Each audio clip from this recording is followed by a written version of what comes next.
La vallée gisait dans la brume grise du petit matin, lorsque le ciel hésitait encore entre une journée claire ou l'invasion des nuages. Terre ancienne. Ici, à la frontière où jadis le sang de deux lignées s'était répandu, les gens vivaient avec prudence, gardant mémoire de la vieille haine sans la raviver inutilement. Ces lieux avaient toujours été imprégnés de quelque chose de désespéré. Près de la pierre au serment, un bloc massif gravé de runes noircies par le temps et les intempéries, quelques personnes s'étaient rassemblées. Pas grand monde. Auprès de la pierre se tenait Ragnhild, la sœur du fiancé. Tout était banal, presque ennuyeux, comme un achat de terre au marché ou un échange de bétail entre voisins. On répétait depuis longtemps à Hrodgeir, le fiancé, que sa maison avait besoin d'une maîtresse. Il n'était plus jeune, 35 hivers s'étaient écoulés depuis que sa mère l'avait mis au monde dans cette ferme. Il avait vu la guerre, perdu ses frères, enterré son père, survécu à ce massacre terrible après lequel il avait cessé de parler. Les gens chuchotaient qu'il s'était brisé ce jour-là, que son âme s'était tue. Pourtant la maison tenait toujours debout, la terre réclamait du travail, le bétail des soins. Et pour tout cela, il fallait une femme. Qui l'épouserait par amour, lui? Cherche-toi une simple, à qui tu seras utile. Voilà ce que lui disaient les voisins. Voilà ce que répétait Ragnhild, en regardant son frère avec inquiétude et pitié. Sigvald, l'entremetteur, en avait trouvé une. Une femme d'une lignée qui s'appauvrissait, en quête de protection. Jorunn, tel était son nom. Elle non plus n'était plus jeune, disait l'entremetteur. 28 hivers et pas un mari. Pauvre, prête à n'importe quelle union, pourvu qu'elle ait un toit sur la tête et de la nourriture sur la table. Sa famille déclinait, les terres s'en allaient, le bétail crevait. Histoire ordinaire de ceux qui n'avaient pas su s'adapter au temps nouveau. Hrodgeir avait écouté, hoché la tête. Il ne cherchait pas la beauté, n'attendait pas la passion. Il lui fallait simplement une femme qui prendrait en charge la ferme sans attendre de lui ce qu'il ne pouvait donner. Hrodgeir avait accepté. Jorunn portait une robe sombre, rapiécée mais propre, sans ornement, hormis une simple agrafe d'argent sur son manteau. Ses cheveux étaient cachés sous un fichu. Seules quelques mèches s'échappaient sur son front. Visage calme, presque indifférent. Elle se tenait droite, le regard droit devant elle, sans baisser les yeux, et dans cette immobilité résidait une étrange force. Sur son visage, ni joie ni crainte, seulement une acceptation tranquille. Tel était le destin. Hrodgeir se tenait à ses côtés, grand, large d'épaules, une balafre barrant son sourcil jusqu'à la tempe, souvenir de ce combat après lequel il s'était tu. Son visage était dur, mais pas cruel. Simplement là. Il fixait le godille, attendant qu'il commence. Les gens alentour gardaient le silence. Même le vent semblait s'être apaisé, refusant de troubler ce silence étrange et pesant. Le godille prit la parole. Sa voix sonnait égale, sans emphase, comme s'il égrenait une liste de marchandises au marché, plutôt que de sceller l'existence de deux êtres. Il parlait du devoir, des serments, de ce que le mariage n'était pas un divertissement, mais une alliance, devant les dieux et les hommes. Jorunn écoutait, immobile. En elle, le vide. Mais lorsque le godille prononça le nom d'Hrodgeir et lui demanda s'il prenait cette femme pour épouse, quelque chose tressaillit en elle. Hrodgeir se retourna. Il la regarda, longuement, attentivement, comme s'il la voyait pour la première fois. Dans son regard, ni colère, ni convoitise, ni ce calcul froid qu'elle s'attendait à y trouver. Seulement la lassitude. Cette fatigue profonde et ancienne d'un homme qui avait trop vu et trop peu reçu en retour. Il fit un signe au Gaudi, une fois, bref. Tous savaient que Hrothgar ne parlait pas. Le Gaudi se tourna vers elle. Jorunn acquiesça quand on lui demanda si elle prenait cet homme pour mari. Sa voix ne trembla pas lorsqu'elle prononça l'unique mot « oui ». Le Gaudi prit leurs mains, les unit, prononça les dernières paroles. Hrothgar serra sa paume, pas fortement, mais assez pour qu'elle le sente. Sa main était chaude, rugueuse de labeur. Jorunn sentit quelque chose se contracter dans sa poitrine, sans comprendre quoi exactement. Après la cérémonie, les gens commencèrent à se disperser. Personne ne s'attardait. La sœur du marié s'approcha de Jorunn, se plaça si près que celle-ci sentit l'odeur d'herbe et de fumée sur ses vêtements. Ragnhild la dévisagea longuement, avec attention. Puis hocha lentement la tête, en guise de salut. Jorunn soutint ce regard sans détourner les yeux. Ragnhild émit un grognement et s'éloigna. Sigvald donna une tape sur l'épaule de Hrothgar, dit quelque chose sur la chance et le bon choix, sourit à Jorunn, trop largement, trop amicalement. Puis il partit sans se retourner. Jorunn le suivit du regard, et en elle monta une vague de froid mépris. Hrothgar se dirigea vers la maison. Il ne se retourna pas, ne l'attendit pas. Il marcha simplement, lentement, pesamment, comme un homme fatigué, non par le travail, mais par la vie. Jorunn le suivit, sentant le vent froid s'insinuer sous son manteau, la terre sous ses pieds dure, pas encore dégelée depuis l'hiver. La ferme était petite mais solide. Murs robustes, toit bas couvert de tourbes. À côté se dressait une grange, un enclos pour le bétail, une petite forge. Tout paraissait bien entretenu, durable. La demeure d'un homme qui connaissait le prix du travail. Hrothgar poussa la porte qui s'ouvrit dans un léger grincement. À l'intérieur flottaient des odeurs de fumée, de viande séchée, d'herbe. Près de l'âtre, des braises mourantes jetaient une faible lueur sur les murs couverts d'armes et d'outils. C'était propre, mais vide, comme dans une maison où aucune voix de femme ne résonnait depuis longtemps. Hrothgar entra, ôta son manteau, l'accrocha à un crochet près de la porte. Puis, il montra à Jorunn un coin contre le mur du fond où gisait une couche, des pots, des couvertures, un oreiller bourré de paille. Une couche séparée, pas la sienne. Jorunn se tenait au milieu de la pièce, ne sachant que faire. Elle s'était attendue à autre chose, à la brutalité, aux exigences, à ce qui arrive ordinairement lors de la première nuit de noces. Elle s'y était préparée, s'était convaincue qu'elle pourrait endurer. Mais Hrothgar prit simplement sa propre peau, la porta près de l'âtre et s'y allongea, tournant le dos au mur. Jorunn contemplait son large dos, sa respiration régulière, sans comprendre. Puis il releva la tête, la regarda. Il se leva, s'approcha de l'âtre, prit un charbon. Il s'accroupit et se mit à tracer des runes directement dans la cendre étalée au bord du foyer. Ses gestes étaient lents, minutieux. Jorunn s'approcha, scrutant les signes. Elle savait lire les runes. On le lui avait appris dans sa vraie maison, celle dont Hrothgar ne saurait jamais rien. Les mots se formaient lentement. Tant que tu ne voudras pas, rien n'arrivera. Jorunn se figea. Elle fixait ses runes, puis Hrothgar. Il leva les yeux, et dans son regard, il n'y avait ni moquerie, ni pitié. Seulement le calme. Il essuya sa paume sur son pantalon, se releva et retourna s'allonger près de l'âtre, se couvrant de sa peau. La conversation, si l'on pouvait l'appeler ainsi, était close.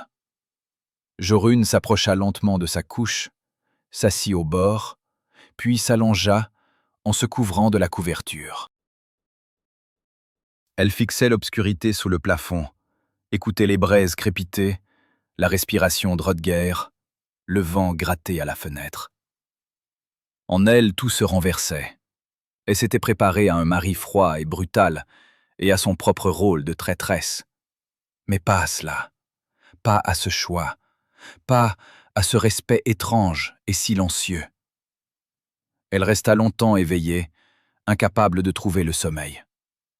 Ses pensées tournoyaient comme des corbeaux au-dessus d'une charogne. Pourquoi avait-il fait cela? Pourquoi n'avait-il pas pris ce qui revenait de droit à un époux? Jorunn ferma les yeux, s'obligea à respirer régulièrement. Et ce n'est qu'alors qu'elle se rappela pourquoi elle était vraiment là. Qui elle était vraiment? Elle appartenait au clan des Sigrod, ennemi des Ulfson. On ne l'avait pas envoyée ici pour un mariage, pour une vie nouvelle. Sa mission, être les yeux et les oreilles, rassembler des informations, découvrir quand Rödger serait vulnérable, où se trouvaient ses alliés, combien d'hommes il avait, et au moment voulu, transmettre le signal. Ouvrir la porte à ceux qui viendraient la nuit avec leurs épées. Elle s'y préparait depuis des mois, avait répété la légende de la pauvre fille d'une lignée ruinée. Sigvald, l'entremetteur, avait des liens avec les deux camps. Il avait tout arrangé pour que personne ne soupçonne rien. Un plan parfait. Mais maintenant, allongé dans la pièce sombre d'une maison étrangère, écoutant la respiration de l'homme qui venait de devenir son mari, Jorunn sentait quelque chose se serrer en elle. Dans les plans, la trahison avait semblé plus simple. Et maintenant, elle était là. Les premiers jours dans la maison de Rödger s'écoulèrent dans un silence étrange et tendu. Jorunn se levait à l'aube, ravivait l'âtre, préparait une nourriture simple, de la bouillie à l'eau, du pain s'il en restait de la veille. Rödger partait au champ ou vers l'enclos, revenait à midi, mangeait en silence, lui faisait un signe de tête en remerciement, puis repartait. Le soir, il s'asseyait de part et d'autre de l'âtre, chacun occupé à sa tâche. Lui réparait un harnais ou aiguisait des outils, elle filait la laine ou raccommodait des vêtements. Presque aucune parole entre eux. Seulement, parfois, il lui indiquait d'un geste où se trouvait telle ou telle chose, ou traçait de courts mots en runes sur une planchette qu'il gardait à portée de main. Jorunn prenait en charge la maison avec précaution, comme si elle marchait sur de la glace fragile. Elle savait que chacun de ses gestes, chaque parole pouvait la trahir. Elle n'était pas d'ici, pas de celles qui avaient vécu toute leur vie dans la pauvreté. On lui avait enseigné autre chose, manier l'épée, lire les signes, mener des négociations. Mais on lui avait aussi appris à se dissimuler, à jouer un rôle, à être celle qu'il fallait être. Et pourtant elle craignait l'erreur. Ragnhild venait presque chaque jour. Elle apparaissait sans prévenir, entrait dans la maison comme si elle lui appartenait, et s'asseyait près de l'âtre pour observer Jorunn. Elle la regardait pétrir la pâte, étendre le linge, nourrir les poules.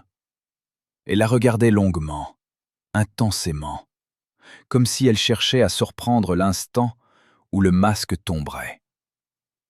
Jorunn sentait ce regard dans son dos, en percevait le poids, mais s'efforçait de ne pas montrer son trouble. Elle travaillait avec régularité, calmement, sans hâte ni lenteur. Mais un jour, elle commit une erreur. Cela arriva la 3e semaine. Jorunn attachait un sac de grains dans la grange, et ses doigts nouèrent d'eux-mêmes, par habitude, un nœud complexe et solide de ceux qu'on serre sur les bagages dans les longues expéditions. Un nœud qu'on ne défait pas simplement, qu'il faut couper ou défaire en connaissant la technique. Jorunn ne réalisa son erreur qu'en se redressant et en voyant Ragnhild sur le seuil de la grange. La sœur de Rödger se tenait immobile, fixant le sac. Puis elle s'approcha lentement, s'accroupit et passa le doigt sur le nœud. Elle l'examina longuement, en silence. Jorunn sentait son cœur battre quelque part dans sa gorge. La sueur froide perlait dans son dos. Ragnhild leva la tête, plongea son regard dans le sien. « Où as-tu appris à faire ce nœud » demanda-t-elle doucement. Jorunn s'obligea à respirer régulièrement. « Mon père me l'a montré. Dans sa jeunesse, il voyageait avec des marchands. » Ragnhild continua de la dévisager. Puis elle se releva, épousseta ses mains et secoua la tête. « Étrange père que le tien, » dit-elle avant de partir. Jorunn resta debout dans la grange, poing serré si fort que ses ongles s'enfonçaient dans ses paumes. La peur la traversa comme une vague glacée. Ragnhild avait senti la fausseté, compris que quelque chose clochait. Elle n'avait pas cru. Mais elle n'avait aucune preuve. Seulement un soupçon, une intuition. Pas encore suffisant. Mais Jorunn savait.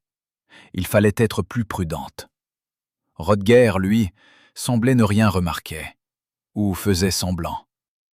Il continuait de vivre sa vie mesurée, laissant Jorunn y entrer avec précaution, peu à peu.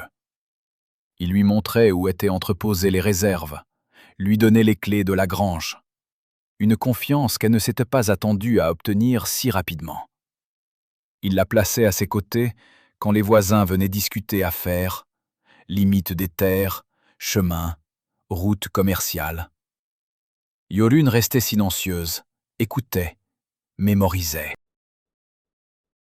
C'était sa mission. Écouter, mémoriser, recueillir des bribes d'informations. Mais maintenant, assise auprès de Hroðgeir, écoutant ses paroles rares mais pesantes, elle ne ressentait plus l'excitation de l'espionne, mais une étrange appartenance. Comme si elle faisait vraiment partie de cette maison. Un jour, un voisin, homme âgé à la barbe grise, lâcha une remarque acerbe sur la nouvelle épouse d'Hroðgeir. Les mots furent jetés négligemment, mais le sens était clair. D'où venait-elle? Qui était sa famille? Pourquoi personne n'en avait entendu parler? Jorunn se figea, s'attendant à ce qu'Hroðgeir garde le silence, comme d'habitude. Mais il se leva, lentement, sans se presser, et tous les regards se tournèrent instantanément vers lui. Il s'approcha de Jorunn, se plaça à ses côtés et posa la main sur son épaule. Simplement, une paume lourde et chaude. Et il regarda le voisin. Longuement, en silence, jusqu'à ce que celui-ci détourne les yeux et marmonne quelque chose d'indistinct dans sa barbe. Personne ne posa plus de questions. Jorunn restait assise, sentant la chaleur de sa main à travers l'étoffe de sa robe. Et quelque chose se serra en elle. Il l'avait protégée. Pas par des mots, pas par des menaces. Il s'était simplement tenu près d'elle. Et cela avait suffi. Le soir même, une fois les voisins partis, Hroðgeir sortit d'un coffre un trousseau de clés qui lui tendit. Jorunn les prit sans comprendre. Grange, réserve, coffre à argent, écrivit-il sur sa planchette. C'est ton affaire maintenant. Jorunn contemplait les clés dans sa paume et ne savait que dire. C'était plus qu'une simple confiance. C'était la reconnaissance de son droit sur cette maison, sur cette vie.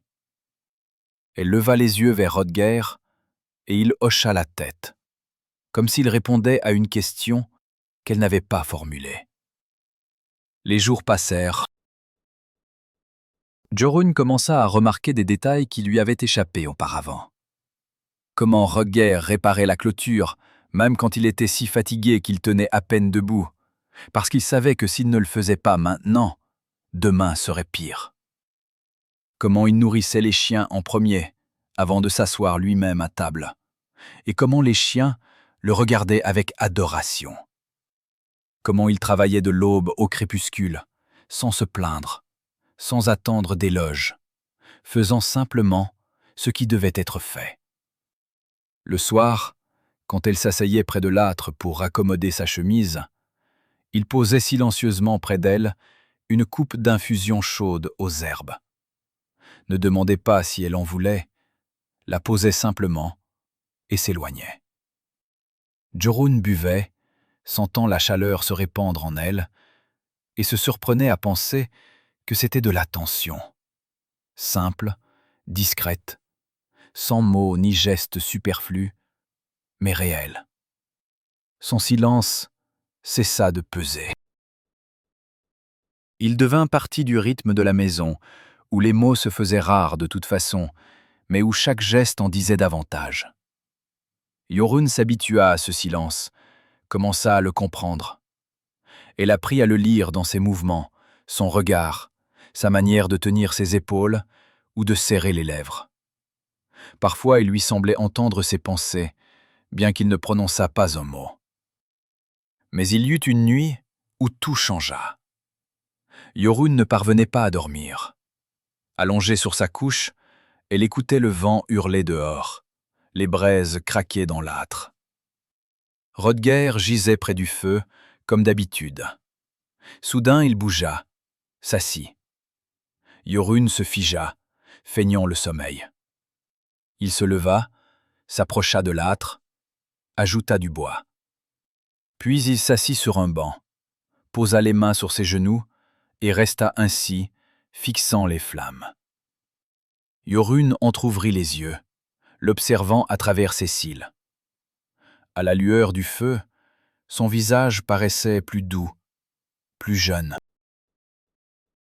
La balafre sur son sourcil était nette, sombre, mais à présent, elle n'effrayait pas.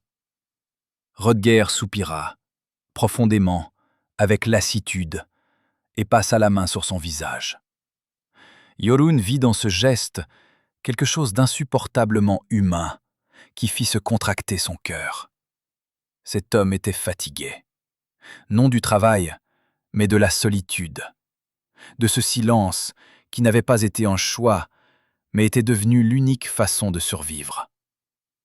Elle ne sut ce qui la poussa à parler. Peut-être la pitié, peut-être autre chose. « Tu ne dors pas ?» dit-elle doucement. Hrodger sursauta, se retourna. Il vit qu'elle le regardait et se figea. Puis, il hocha lentement la tête. « Tu fais souvent de mauvais rêves ?» demanda Jorunn, en se soulevant sur un coude. Il ne répondit pas tout de suite. Il la regarda longuement, comme s'il décidait s'il valait la peine de parler. Puis, il hocha de nouveau la tête. Jorunn s'assit, s'enveloppant dans sa couverture. « Moi aussi, » dit-elle. C'était vrai. Elle rêvait de ce qui arriverait quand sa tromperie serait découverte. De sang, d'épée, des visages de ceux qu'elle trahirait. Hrodger se leva, s'approcha de la table, prit sa planchette et du charbon. Il écrivit longuement, puis la lui tendit. Jorunn lut. « Après ce massacre, je n'ai plus pu parler. Les mots restaient coincés dans ma gorge, comme si quelqu'un la serrait. Je pensais que ça passerait. Ce n'est pas passé. » Jorunn fixa les mots, puis lui. « Mais tu me parles ?» dit-elle. Hrodger s'assit au bord de sa couche, gardant entre eux une distance convenable. Il reprit la planchette, effaça ce qu'il avait écrit et traça de nouveaux mots. « Avec toi, c'est plus facile. » Quelque chose trembla en Jorunn. Elle ne s'y attendait pas. Ne s'attendait pas à ce que sa présence puisse signifier quelque chose pour cet homme silencieux et fort. Elle voulut dire quelque chose, mais ne sut quoi. Hrodger la regarda, et dans ses yeux, il y avait de la gratitude. Pas une exigence, pas une attente, simplement de la gratitude parce qu'elle était là. « Parle-moi de ce jour-là » demanda Jorunn. Elle ne savait pas pourquoi elle en avait besoin, peut-être pour le comprendre, peut-être pour justifier ce qu'elle commençait à ressentir. Hrodger resta longtemps silencieux, Puis il parla. Sa voix était basse, rauque, comme déshabituée de raisonner. Les mots venaient lentement, avec des pauses, mais il parlait. Il raconta le combat qui avait eu lieu 10 ans plus tôt, comment son clan avait affronté les Sigrodes près du vieux moulin, comment ses 3 frères étaient partis à l'assaut en premier et n'étaient pas revenus, comment la terre s'était imprégnée de sang au point que pendant des semaines, on n'osa plus y aller, comment lui-même avait tué 4 hommes en défendant son père sans pouvoir le sauver, comment il s'était tenu parmi les morts, l'épée à la main, et avait compris que les mots n'avaient plus de sens, que tout ce qui pouvait être dit l'avait déjà été par le sang et l'acier. Yorun écoutait, et son cœur se serrait de plus en plus. Elle connaissait cette histoire, bien sûr qu'elle la connaissait. On la racontait dans sa vraie maison, chez les Sigrodes, comme une histoire de victoire. Comment les Ulfson avaient perdu 3 fils et le vieux Jarl. Comment leur clan s'était affaibli. Mais là-bas, personne ne parlait de ce qu'il était advenu des survivants. Personne ne pensait à ce qui restait dans l'âme de celui qui s'était tenu parmi ses frères morts. « C'était terrible, dit-elle doucement. Je suis désolée. » Rodger secoua la tête. « Il ne faut pas avoir pitié. C'est passé. Simplement, après ça, je n'ai plus pu parler aux gens. Ils voulaient des mots de réconfort, des promesses de vengeance, des serments. Et je n'avais rien. Seulement le silence. » Yorun tendit la main, effleura sa paume. Avec précaution, à peine un contact. Rodger se figea, regarda leurs mains, puis elle. Et ne retira pas la sienne. Ils restèrent ainsi, dans le silence, écoutant les braises crépiter, et Yorun comprit, elle ne jouait plus un rôle. Quelque chose avait changé en elle. Cet homme avait cessé d'être une cible, un ennemi, l'objet d'une mission. Il était devenu simplement Rodger, un homme las, silencieux, bon, qui ne s'était pas aigri contre le monde, ne s'était pas brisé, mais continuait simplement de vivre, faisant ce qui devait être fait. Depuis ce soir-là, Rodger se mit à parler plus souvent. Pas devant tout le monde, seulement avec elle, seulement en tête-à-tête. De courtes phrases, parfois quelques mots seulement. Mais chaque mot avait du poids, était réfléchi. Il lui parlait de la terre, de comment lire le temps dans le ciel, où planter les légumes et quand tondre les moutons.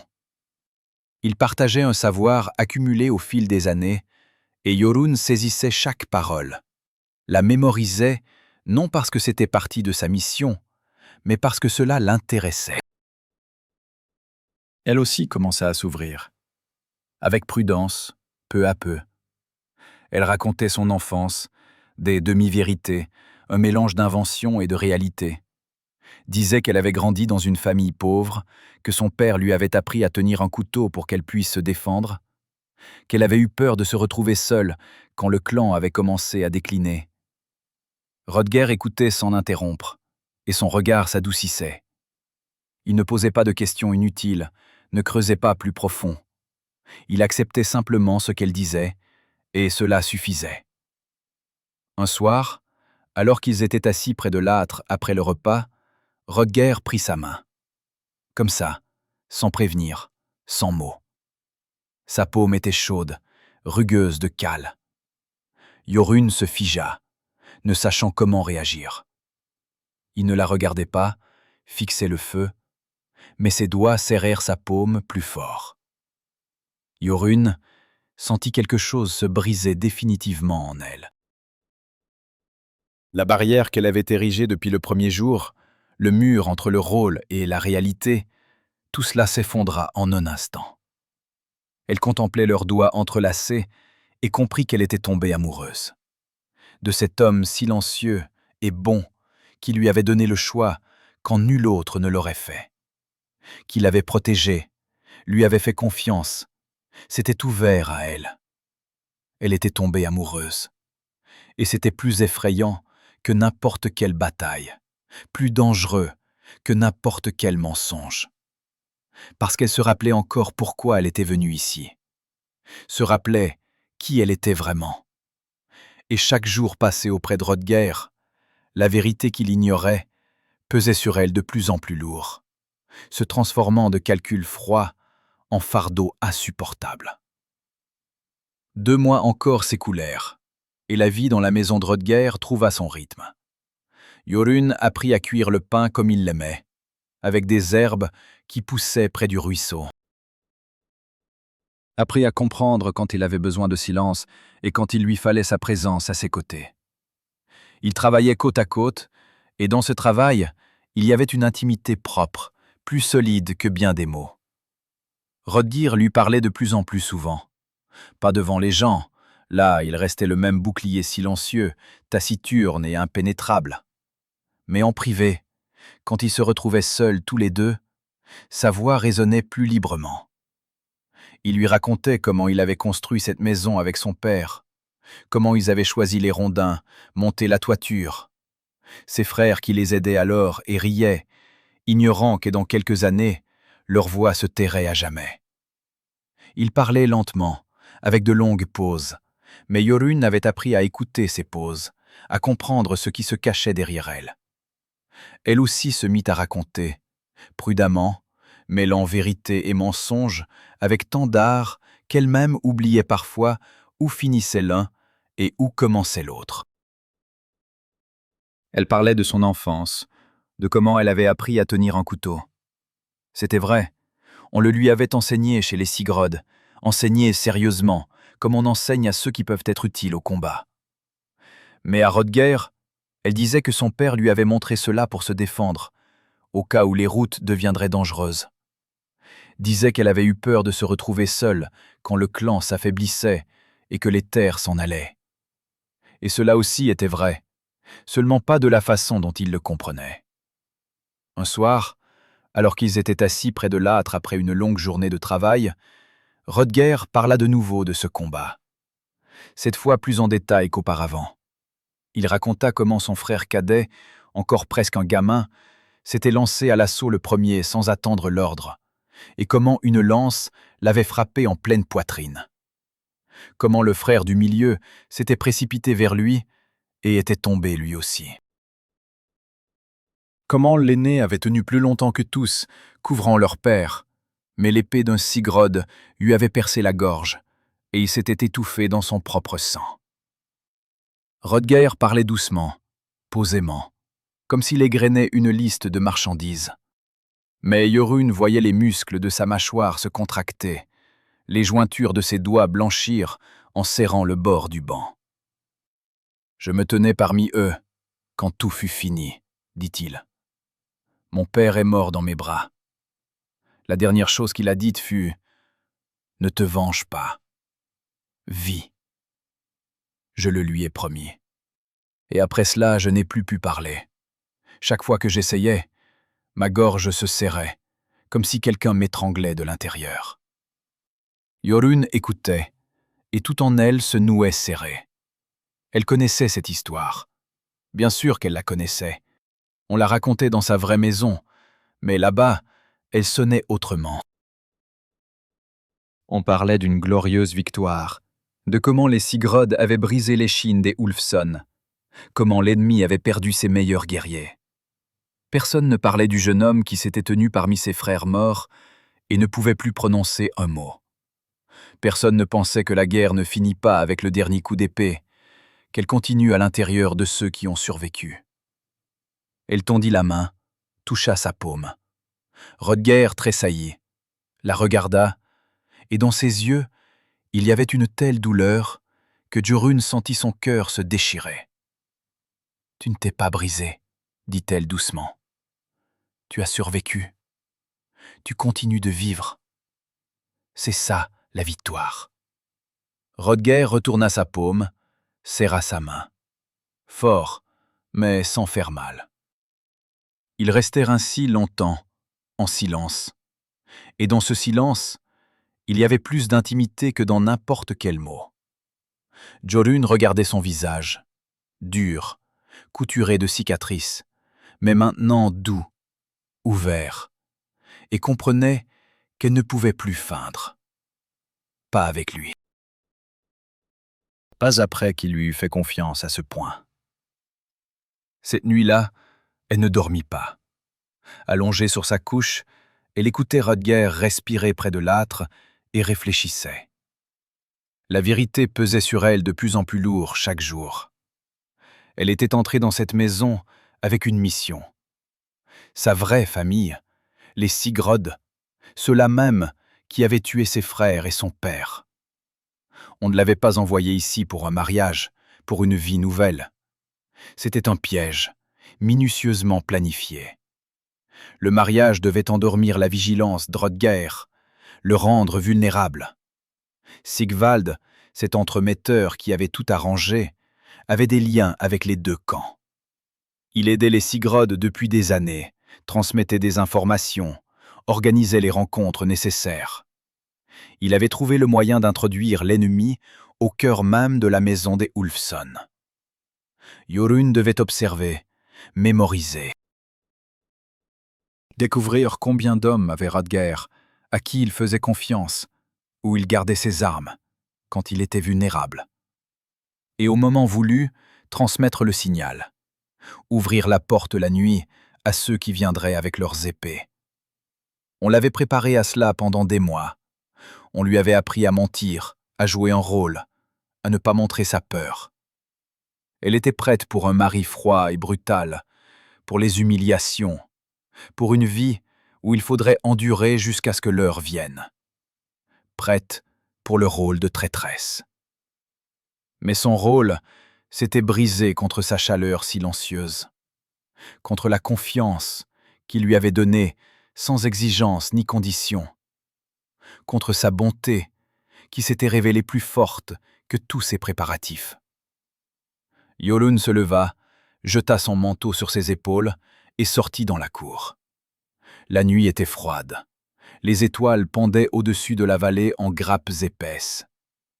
Elle se tenait au milieu de la cour, regardait le ciel et tentait de comprendre quoi faire. Retourner auprès de son clan était impossible. Elle en savait trop, était trop profondément enfoncée dans ce mensonge. Mais continuer à tromper Rutger, elle ne le pouvait plus non plus. Elle comprit que pour la première fois de sa vie, elle éprouvait de vrais sentiments. Et le fait qu'il soit né pour un homme, autrefois considéré comme un ennemi, changeait tout. Le monde entier, tel qu'elle le connaissait, se renversait. Elle entendit des pas derrière elle et se retourna. Rutger se tenait sur le seuil, enveloppé dans une peau. Il la regardait d'un air interrogateur, et elle comprit. Il voyait que quelque chose n'allait pas. Il voyait toujours. Il se taisait simplement, lui donnant du temps. Mais il n'y avait plus de temps. « Il faut que je te dise quelque chose », prononça Jorunn. Sa voix tremblait, mais elle s'obligea à parler fermement. Rutger sortit dans la cour, referma la porte derrière lui. Il s'approcha, s'arrêta à un pas d'elle. Il attendait. Dans ses yeux, aucune peur, seulement de l'attention. Il lui donnait l'espace pour parler, et c'était tellement lui que Jorunn sentit les larmes monter à sa gorge. Elle s'assit sur le banc contre le mur de la maison, et il s'assit à côté d'elle. Pas près, sans la toucher, simplement à côté. Jorunn fixait ses mains serrées en poing sur ses genoux et cherchait ses mots. Il n'existait pas. Comment raconter ce qui détruira tout? Comment avouer qu'on est un ennemi, une espionne, une traîtresse? Mais continuer à se taire était encore plus insupportable. « Je ne suis pas celle que je prétends être », commença-t-elle lentement. « Mon nom est bien Jorunn, mais je ne viens pas d'un clan pauvre en quête de protection. Je suis du clan des Sigrod. » Elle leva les yeux, regarda Rutger. Il ne bougea pas. Son visage était immobile, comme taillés dans la pierre. Seuls ses yeux la fixaient avec insistance, exigeant qu'elle continue. Sigvald est lié à nous. Il aide mon clan depuis de nombreuses années. Il a arrangé ce mariage non pour la paix, c'était un piège. Je devais entrer dans ta maison, endormir ta vigilance, rassembler des informations. Découvrir quand tu es vulnérable, combien d'hommes tu as, à qui tu fais confiance. Et au moment voulu, donner le signal. Ouvrir la porte à ceux qui viendraient la nuit avec leurs épées. Le silence après ces mots fut assourdissant. Jorunn n'entendait que les battements de son propre cœur et le hurlement lointain du vent dans les montagnes.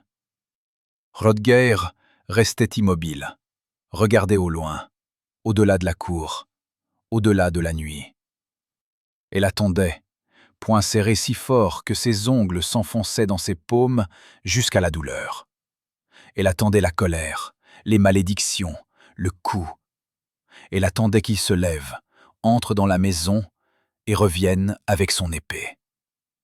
Mais il restait simplement assis, longtemps, très longtemps. Puis, il se tourna vers elle.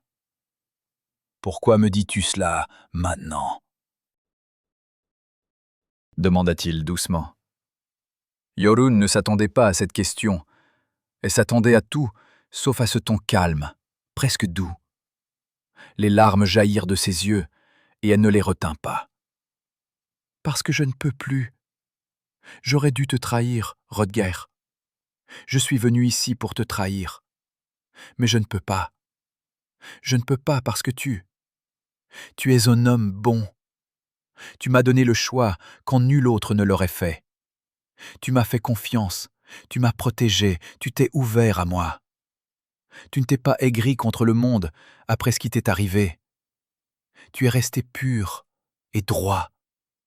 Et je suis tombée amoureuse de toi. » Les derniers mots s'échappèrent d'eux-mêmes, et Jorunn comprit que c'était vrai. Elle était tombée amoureuse de cet homme silencieux et bon, qui n'exigeait pas, mais proposait, ne prenait pas, mais donnait. Et ce sentiment était plus effrayant que n'importe quelle bataille, plus fort que n'importe quel serment. Hroðgeir se taisait. Il la regarda longuement, avec attention, comme s'il la voyait pour la première fois. Puis il se leva, fit quelques pas dans la cour, s'arrêta dos à elle. Jorunn fixait ses larges épaules, son dos tendu, et se préparait au pire. « Ton clan a tué mes frères, » dit-il lentement, sans se retourner. « A tué mon père. Je me suis tenu parmi leurs corps, et me suis juré de ne jamais devenir comme eux, de ne pas me venger, de ne pas poursuivre cette guerre sans fin. J'ai choisi la vie, pas la mort. Et maintenant tu me dis que tout ce temps tu étais l'ennemi, que tes gens voulaient mon sang. » Jorunn se couvrit le visage de ses mains, incapable de le regarder. « Pardonne-moi, » murmura-t-elle. « Je ne demande pas grâce. Fais ce que tu dois. Je l'ai mérité. » Hroðgeir se retourna. Il la regardait, et dans ses yeux, il y avait quelque chose qu'elle ne pouvait comprendre. Pas de la colère, pas de la haine, autre chose. « Tu es ici de ton plein gré ?» demanda-t-il. Jorunn releva la tête, le regarda à travers ses larmes. Elle hocha la tête. « Oui, je te choisis. Je n'accomplirai pas la mission, je ne te trahirai pas, même si cela doit me coûter la vie. » Hroðgeir s'approcha, s'assit de nouveau près d'elle. Il prit ses mains dans les siennes, et Jorunn sentit la chaleur de ses paumes, rugueuses, fortes. Il contempla leurs doigts entrelacés longuement, puis dit « On m'a déjà trahi. Des gens que je considérais comme des amis ont tourné le dos quand c'était profitable. Des gens à qui je faisais confiance m'ont menti en face. J'y suis habitué. Mais toi, tu es venu à moi avec la vérité. De toi-même, non parce qu'on t'a démasqué, non parce que tu n'avais pas le choix, parce que tu ne pouvais plus vivre dans le mensonge. Il leva les yeux, la regarda droit au visage. C'est plus que n'importe qui d'autre n'aurait fait. Et si tu me choisis, alors je te choisis. Le reste n'a pas d'importance. Jorunn n'en croyait pas ses oreilles. Elle s'attendait à tout. La colère, l'exil, la mort. Mais pas au pardon. Pas à ces mots simples et calmes qui renversaient tout. « Mais mon clan, commença-t-elle. « Ton clan n'est pas toi, l'interrompit Rodger. Tu as fait un choix, et je l'accepte. Tu es ma femme, vraiment, à partir de maintenant. » Jorunn ne put se retenir. Elle l'étreignit, se pressa contre sa poitrine, et les larmes coulaient si fort qu'elle ne pouvait les arrêter. Rodger l'enlaça en retour, fermement, avec précaution, comme s'il craignait qu'elle disparaisse. Son menton se posa sur le sommet de sa tête, et elle entendit battre son cœur, régulièrement, fortement, calmement. Ils restèrent ainsi longtemps, sous les étoiles, dans le silence nocturne. Et Jorunn se sentit chez elle pour la première fois de sa vie. Vraiment. Pas dans la maison des Sigrod, où on lui avait appris à mentir et à tuer. Pas dans le rôle qu'elle jouait. Mais ici, dans les bras de cet homme silencieux qui l'avait pardonné quand elle ne pouvait se pardonner elle-même. Quand ils rentrèrent dans la maison, Rodger ne s'allongea pas près de l'âtre comme d'habitude. Il s'approcha de sa couche, la regarda d'un air interrogateur. Jorunn acquiesça. Il s'allongea près d'elle, et elle se blottit contre lui, posant la tête sur son épaule. Son bras l'entoura par la taille, et dans ce geste, il y avait tant de tendresse que Jorunn sentit de nouveau les larmes monter à ses yeux. « Merci, murmura-t-elle. « De quoi ?» demanda-t-il doucement. « D'être qui tu es, d'avoir choisi, même en connaissant la vérité. » Rodger l'attira plus près. « La vérité t'a rapproché, pas éloigné, dit-il. Maintenant, il n'y a plus de mensonges entre nous. Seulement nous. » Ils s'endormirent ainsi, enlacés, et ce fut la première nuit où Jorunn dormit paisiblement, sans cauchemar, sans peur. La première nuit où elle n'était pas une espionne, n'était pas l'ennemi.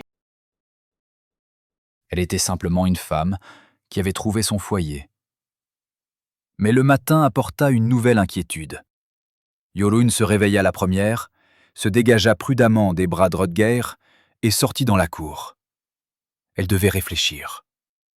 Rodger lui avait pardonné, mais cela ne changeait rien au fait que son clan attendait toujours. Ils attendaient le signal, attendaient qu'elle accomplisse sa mission. Et tôt ou tard, si le signal ne venait pas, ils agiraient d'eux-mêmes.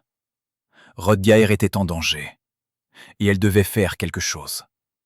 Elle fit le tour de la cour, vérifiant les clôtures comme chaque matin, et remarqua alors une égratignure sur le portail. À peine visible, fine, mais reconnaissable. Un signe convenu. Ces gens étaient venus. La nuit, pendant qu'ils dormaient, quelqu'un s'était approché de la ferme et avait laissé une marque. Les Sigrod étaient dans la vallée. Ils étaient arrivés. Le cœur de Jorunn se serra. Elle se retourna, regarda la maison où dormait Rodger et comprit. Il n'y avait plus de temps. Elle devait agir, devait le protéger, à n'importe quel prix. Quand Rodger sortit de la maison, elle se tenait déjà près du portail, fixant l'égratignure. Il s'approcha, regarda au même endroit, et son visage devint de pierre. « Ils sont là, » dit Jorunn doucement. « Mon clan. Ils attendent mon signal. » Rodger garda le silence. Puis, il prit sa main. « Que comptes-tu faire ?»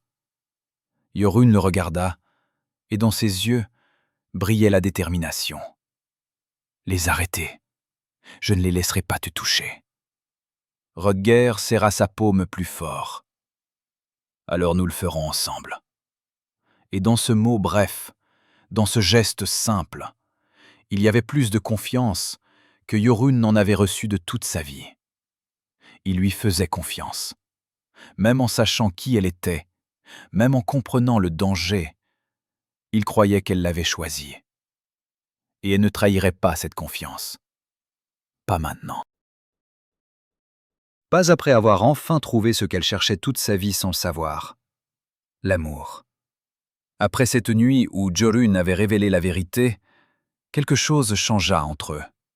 Pas immédiatement, pas brutalement, plutôt comme une rivière qui modifie lentement son cours, imperceptiblement à l'œil, mais inexorablement. La barrière du mensonge qui s'était dressée entre eux depuis le premier jour s'était effondrée. Et maintenant, ils se voyaient vraiment. Sans masque, sans rôle. Simplement, Rhodger et Jorunn. Deux êtres qui s'étaient choisis, envers et contre tout. Rhodger ne dormait plus près de l'âtre. Chaque nuit, il s'allongeait près d'elle, et il s'endormait main dans la main. Parfois, elle se réveillait en pleine nuit, et le voyait qui la regardait, longuement, attentivement, comme s'il ne croyait pas qu'elle soit là, qu'elle soit réelle. Jorunn lui souriait dans l'obscurité, et il pressait sa main contre ses lèvres, embrassait ses jointures. C'étaient des moments d'une tendresse si silencieuse qu'elle en avait le souffle coupé. Le matin, il lui apportait de l'eau pour se laver, posait une coupe près de sa couche avant de partir au champ. Le soir, ils préparaient le repas ensemble, il épluchait les légumes, elle pétrissait la pâte, et dans ce travail simple, il y avait une intimité propre. Ils évoluaient côte à côte sans se gêner, comme des gens qui ont vécu ensemble de nombreuses années et connaissent chaque mouvement de l'autre. Ragnhild remarquait les changements. Elle venait moins souvent, mais son regard était devenu plus aigu, plus observateur. Un matin, elle les surprit ensemble près de l'âtre. Rhodger se tenait derrière Jorunn, l'aidant à soulever un lourd chaudron, et sa main restait sur sa taille un peu plus longtemps que nécessaire. Ragnhild s'arrêta sur le seuil, les regarda longuement, puis grogna. « Quelque chose a changé, » dit-elle en s'adressant à son frère. Rhodger se retourna, soutint son regard calmement. Il ne s'éloigna pas de Jorunn, ne retira pas sa main. Il resta simplement là, faisant comprendre à sa sœur « Oui, quelque chose a changé. » Et il n'avait pas l'intention de le cacher. « Parle-moi » exigea Ragnhild, et dans sa voix, il y avait de l'acier. Rhodger regarda Jorunn, et celle-ci acquiesça. Il savait que cette conversation était inévitable. Ragnhild n'était pas de celles qui reculent sans avoir obtenu de réponse. Rhodger invita sa sœur d'un geste à s'asseoir, et ils prirent place tous les trois près de l'âtre. Il raconta lentement, choisissant ses mots. Dit que Jorunn lui avait révélé la vérité, qu'elle était du clan des Sigrod, qu'on l'avait envoyée ici comme un piège pour endormir sa vigilance et au moment voulu le trahir, qu'elle aurait dû causer sa perte. Ragnhild écoutait et son visage pâlissait, puis rougissait de colère. Quand Rhodger se tut, elle bondit du banc si brusquement qu'il se renversa. « Tu oses garder une ennemie dans notre maison !» cria-t-elle en regardant son frère. « Elle vient du clan des assassins. Ils ont tué nos frères, notre père, et toi !» Elle a refusé, l'interrompit Rhodger, et sa voix résonna ferme, sans hésitation. Elle est venue me trouver d'elle-même et m'a tout raconté. Non parce qu'on l'avait démasquée, parce qu'elle ne pouvait plus vivre dans le mensonge. Elle m'a choisi, Ragnhild. Elle m'a choisi, en sachant que cela pouvait lui coûter la vie. Ragnhild tourna son regard vers Jorunn. Dans ses yeux dansaient des flammes de fureur. Et je devrais croire, devrais accepter l'ennemi comme une sœur. Jorunn se leva, se redressa, soutint le regard de Ragnhild sans peur. « Je ne te demande pas de croire. Je ne demande pas pardon pour ce que je suis. Mais je te demande de voir. J'ai choisi ton frère. Je n'accomplirai pas la mission de mon clan. Je le protégerai à n'importe quel prix, même si cela doit tout me coûter. » Ragnhild resta longtemps silencieuse. Puis elle regarda son frère, la façon dont il regardait Jorunn, et quelque chose trembla dans son visage. « Tu l'as vraiment choisi ?» demanda-t-elle doucement. « En sachant tout cela ?» Hrodger hocha la tête. « Je l'ai choisie. Elle est ma femme. Vraiment. » Ragnhild ferma les yeux, soupira profondément, puis les regarda de nouveau. « Si elle te trahit, je la tuerai de mes propres mains, » dit-elle posément. « Mais si tu crois en elle, alors j'accepte ton choix. » Elle s'approcha de la porte, s'arrêta sur le seuil, se retourna. « Prends soin de lui, » lança-t-elle à Jorunn. « Il est trop bon pour ce monde. Et si tu l'aimes vraiment, ne le laisse pas souffrir à cause de sa confiance. » Sur ces mots, elle partit, et Jorunn resta debout, sentant ses genoux trembler. Ce n'était pas le pardon, mais c'était la reconnaissance. Hrodger s'approcha, l'enlaça par derrière, la pressa contre lui. « Elle t'acceptera, » dit-il doucement. « Il lui faut juste du temps. » Jorunn se blottit contre lui, reconnaissante de sa chaleur, de son assurance. Elle savait que gagner la confiance de Ragnhild ne serait pas facile, mais elle le ferait. Parce que Hrodger en valait la peine. Les jours coulaient, et entre Jorunn et Hrodger s'établissait cette intimité particulière qui ne naît qu'entre des êtres ayant traversé le feu ensemble. Ils apprirent à se lire sans mots. Ils savaient quand elle avait besoin de silence et quand de sa présence à ses côtés. Elle savait quand il se repliait sur lui-même, se remémorant le passé et comment le ramener au présent, simplement par un toucher, un regard. Un soir, alors qu'ils étaient assis près de l'âtre après une longue journée, Hrodger parla de l'avenir. Pour la première fois depuis qu'elle le connaissait. Il parle de la nécessité de défricher un nouveau champ au printemps, de planter davantage de légumes, qu'il serait bon d'acheter quelques vaches supplémentaires pour que la ferme prospère. Que dans 1 an, peut-être, il construirait une extension à la maison. Jorunn écoutait, et son cœur se remplissait de chaleur. Il parlait de l'avenir en l'y incluant. Non comme une invitée temporaire, non comme une épouse par nécessité, mais comme partie intégrante de sa vie. Elle prit sa main, entrelaça ses doigts aux siens. « Tu penses que nous vivrons jusque-là » demanda-t-elle doucement. Hrodger la regarda, et dans ses yeux brillait ce regard particulier, le regard qu'il réservait à elle seule. Un regard d'attachement et de confiance, sans l'ombre d'un doute. « Nous vivrons, » dit-il simplement. « Nous nous en sortirons, ensemble. » Jorunn se blottit contre son épaule, et ils restèrent ainsi, en silence, écoutant les braises crépiter.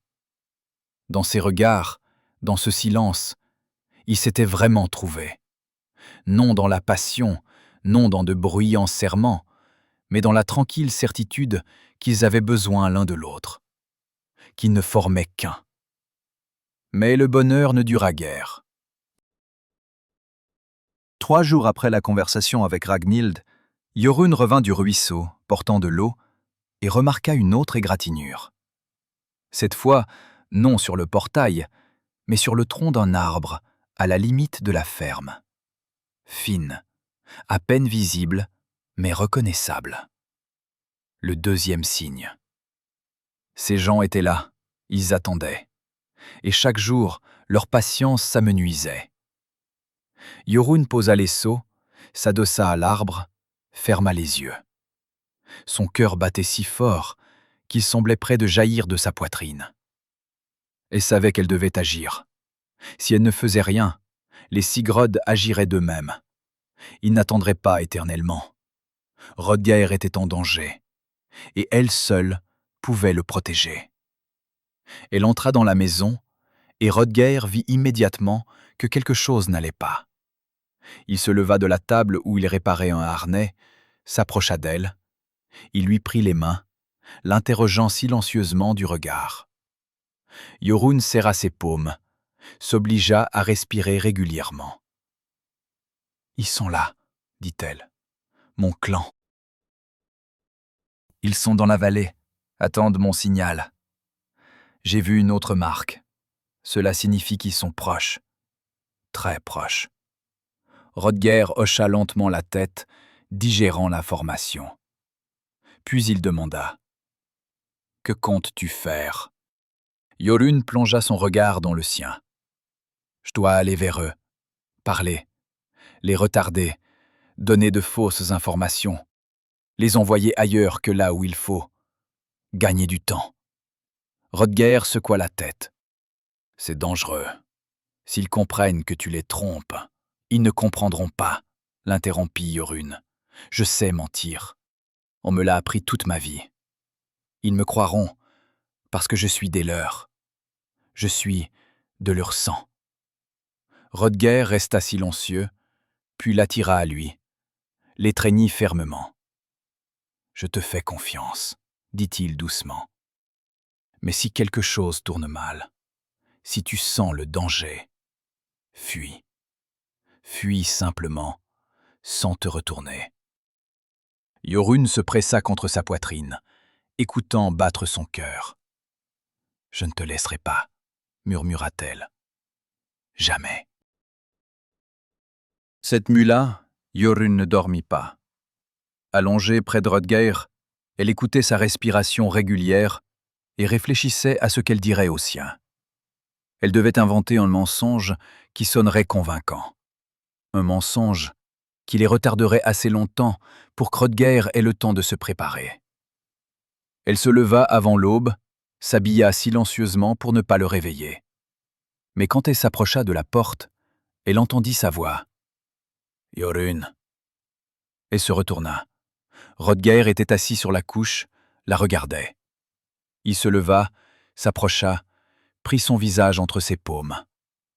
Il la regarda longuement, comme s'il mémorisait chaque trait.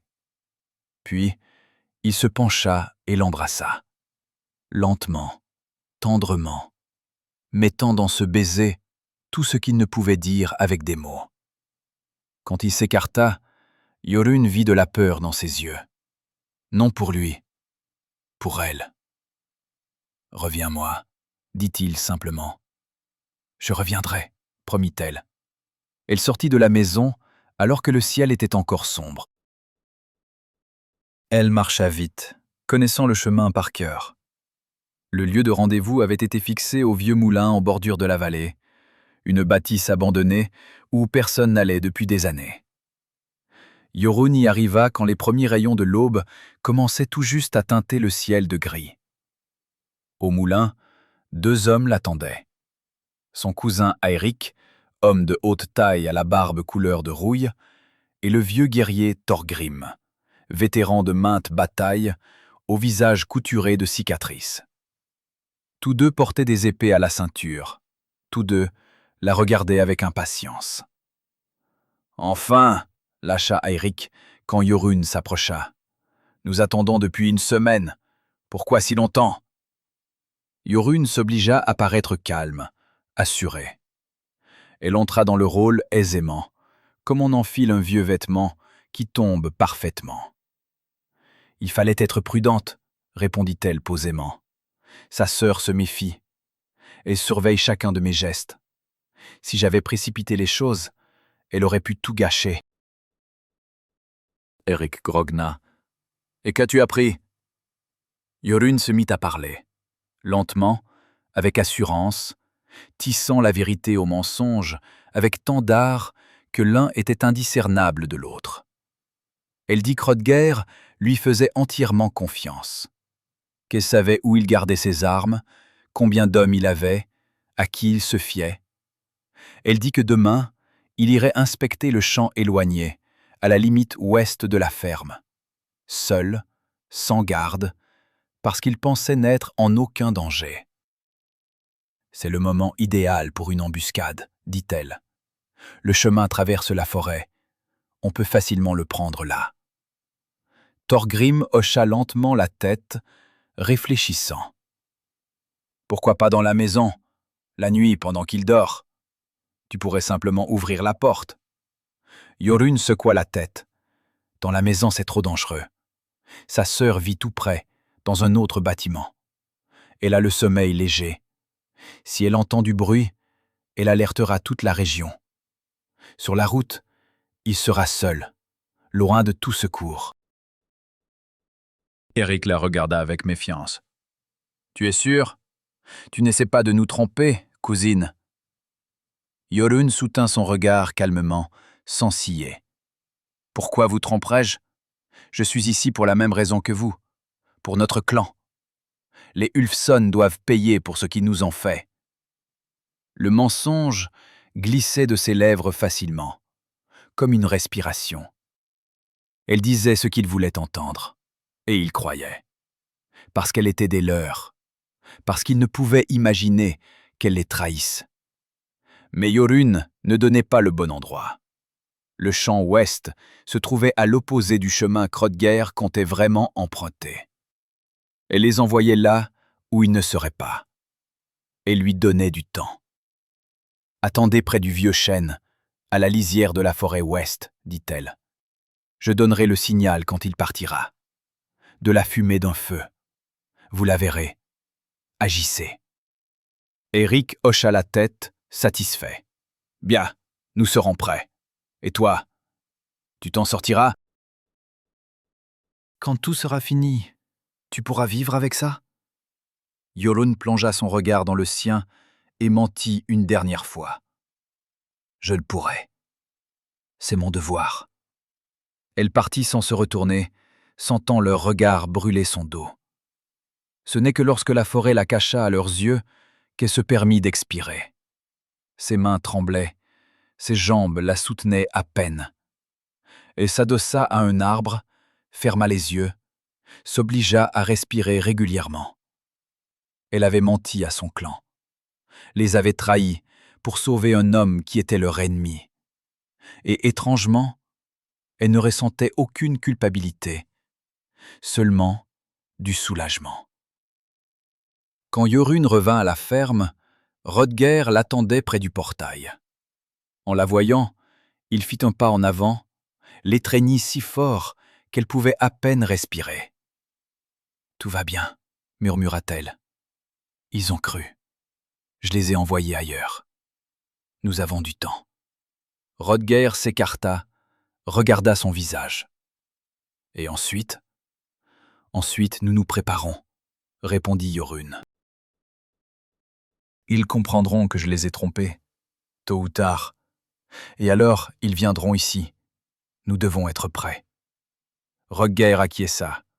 Il ne paniqua pas, ne s'agita pas. Il hocha simplement la tête et se mit à agir. Il rassembla ceux en qui il pouvait avoir confiance, 5 hommes, des voisins avec qui il avait traversé plus d'un hiver. Il leur dit qu'un danger se profilait, que les gens des Sigrod voulaient son sang.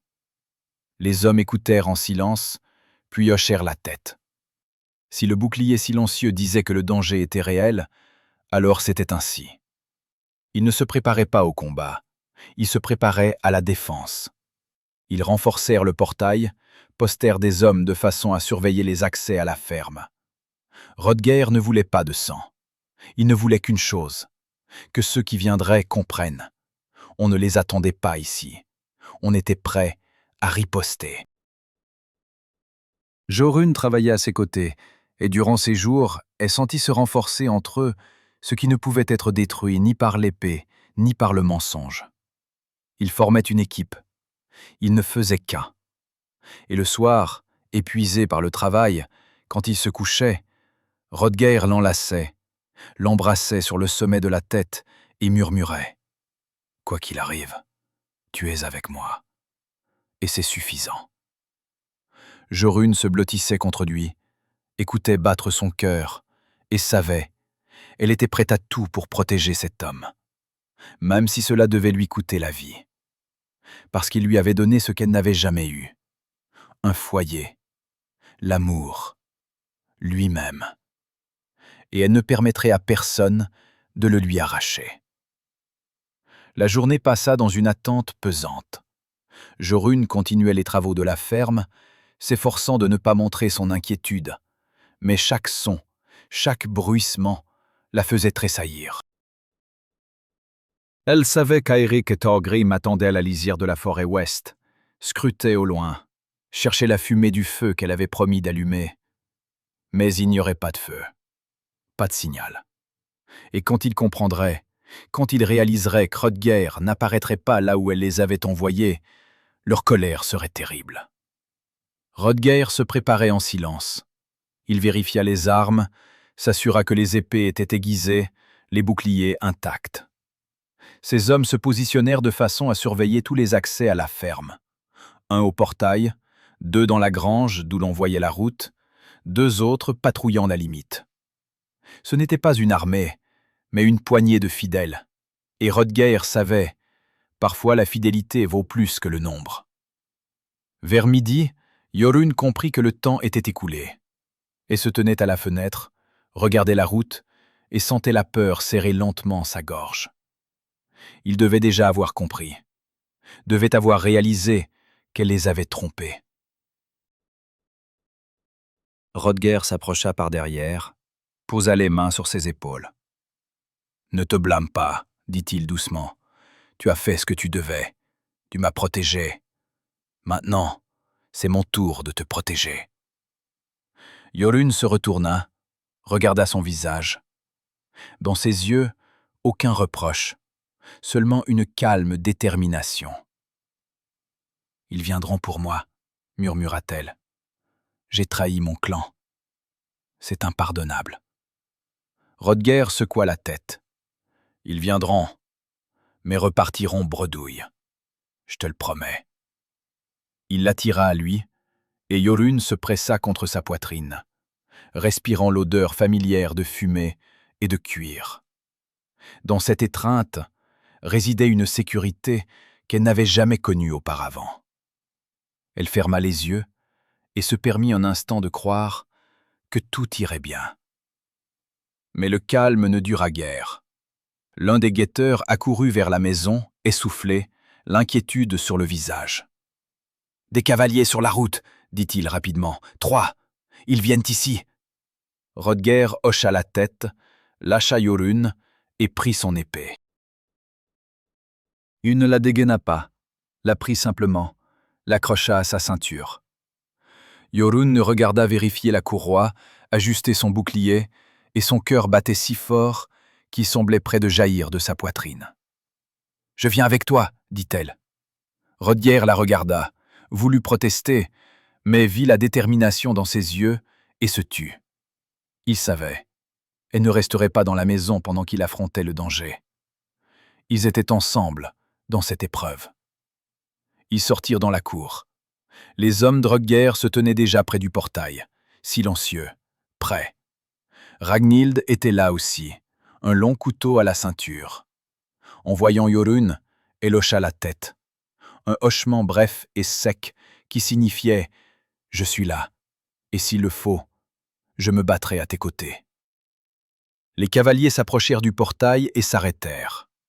Eirik était en tête sur son cheval, le visage sombre de colère. À ses côtés, Thorgrim et un 3e homme que Jorunn ne reconnut pas, jeune, une balafre en travers de la joue. Tous 3 étaient armés, mais les épées restaient pour l'instant au fourreau. Eirik mit pied à terre, fit quelques pas en avant et s'arrêta, fixant Jorunn à travers le portail.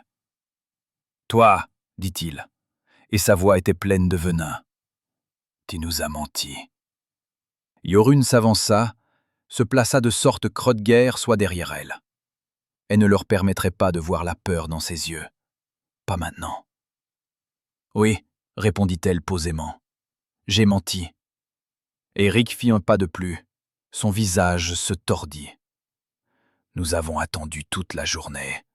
Attendu près de ce maudit chêne. Guetté la fumée. Et il n'y en avait pas.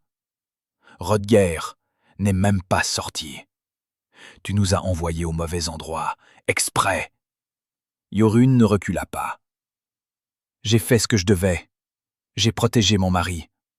Eirik éclata de rire. Bref, méchant.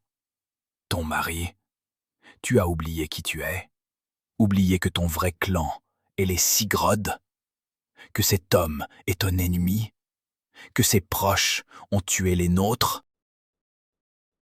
Jorunn sentit Rodger se tendre derrière elle, mais il ne bougea pas, n'intervint pas.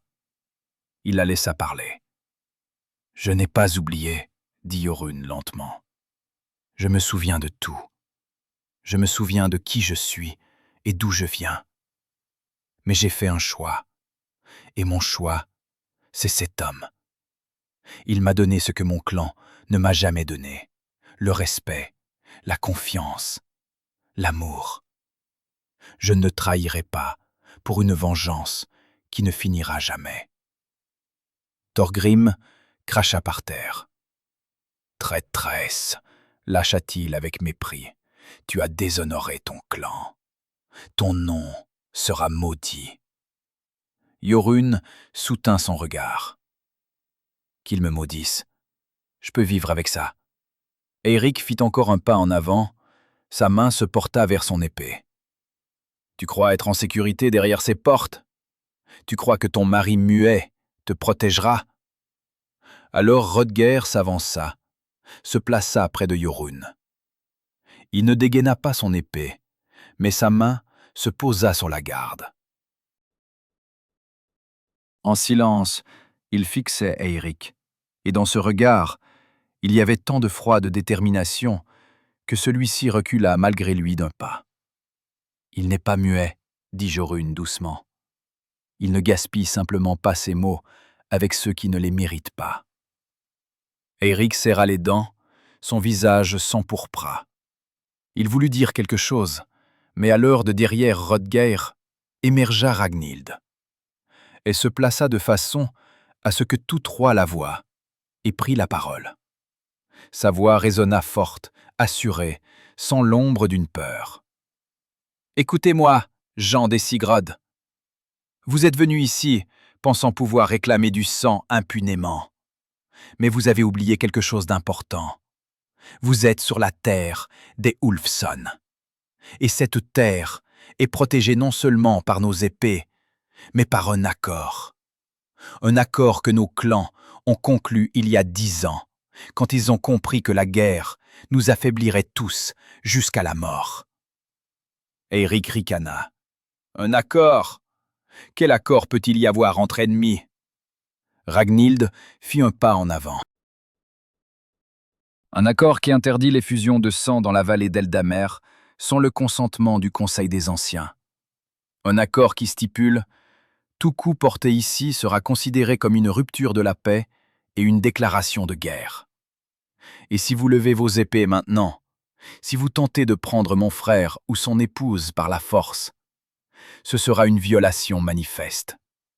Pas une embuscade, pas un coup en traître, mais une déclaration de guerre directe. » Thorgrim fronça les sourcils.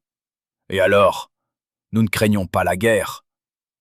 Ragnhild eut un sourire ironique. « Vous ne craignez pas? Alors vous êtes des idiots. Votre clan tient à peine debout. Vous avez perdu des hommes dans les derniers affrontements. Vos terres s'appauvrissent. Vos alliés se détournent. Vous pensez vraiment pouvoir soutenir une guerre ouverte? On vous balayera en une saison. Pas nous. Ceux qui attendent le moment de s'emparer d'un morceau de vos terres. Vous savez combien vous avez d'ennemis, bien plus que d'amis. » Un silence lourd et tendu s'installa. Eirik se tenait là, poings serrés, et Jorunn voyait lutter en lui la fureur et le calcul. Ragnhild avait raison. Les Sigurd étaient faibles, plus faibles que jamais. Une guerre ouverte les achèverait. Et il le savait. « Tu es rusé, » dit-il finalement en regardant Ragnhild. « Tu te caches derrière l'accord, comme derrière un bouclier. » Ragnhild haussa les épaules. Je ne me cache pas.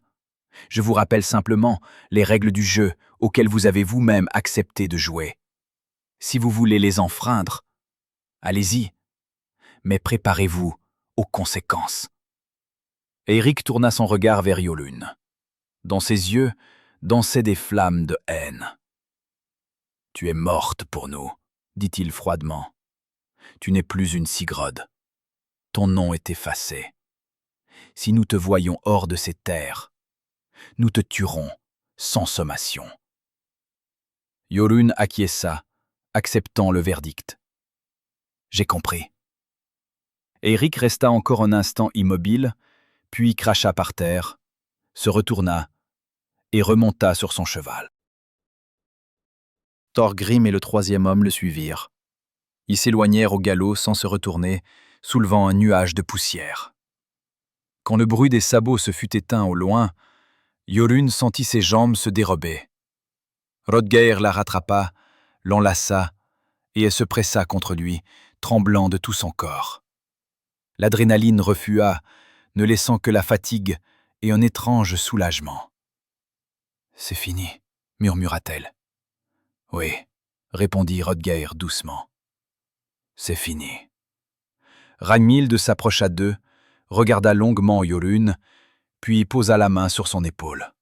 « Tu es courageuse, » dit-elle simplement, « et tu as fait le bon choix. Bienvenue dans notre clan, sœur. » Ce n'était pas simplement une reconnaissance, c'était une acceptation.